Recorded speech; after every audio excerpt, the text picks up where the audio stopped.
السلام علیکم ورحمۃ اللہ وبرکاتہ۔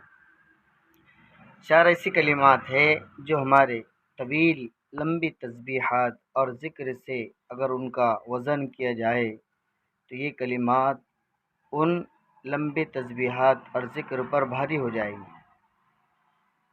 حضرت عبداللہ ابن عباس رضی اللہ عنہما فرماتے ہیں کہ نبی کریم صلی اللہ علیہ وسلم ام المؤمنین حضرت جویریہ رضی اللہ عنہا کے پاس سے تشریف لائے، جن کا نام پہلے برہ تھا۔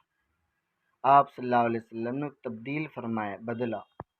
جب آپ صلی اللہ علیہ وسلم نکل کر آئے تب بھی وہ اپنے مصلی پر تھی، اور جب واپس اندر تشریف لے گئے تب بھی وہ اپنے مصلی پر بیٹھی ہوئی تھی۔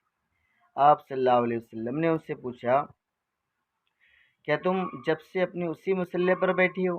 انہوں نے جواب دیا، جی ہاں۔ آپ صلی اللہ علیہ وسلم نے فرمایا، میں تمہارے ہاتھ سے جانے کے بعد ایسے چار کلمات 3 مرتبہ کہے کہ اگر تمہاری آج کی طویل لمبی تسبیحات اور ذکر سے ان کا وزن کیا جائے تو میری یہ کلمات بھاری ہو جائے گی۔ 3 کلمات کو ہم 3 مرتبہ کہیں، وہ کلمات کیا ہے؟ سبحان اللہ وبحمدہ عدد خلقہ ورضا نفسہ وزینت عرشہ ومداد کلماتہ۔ ترجمہ: اللہ کی تعریف اور اسی کی پاکی ہے، اس کی مخلوق کی تعداد کے برابر، اور اس کی رضا اور اس کے عرش کے وزن اور اس کے کلمات کی سیاہی کے برابر۔ تو یہ چار کلمات ہیں، دیگر ذکر سے افضل ہے۔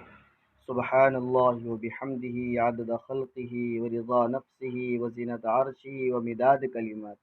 تو ان وظائف کو اپنے معمول میں رکھیں۔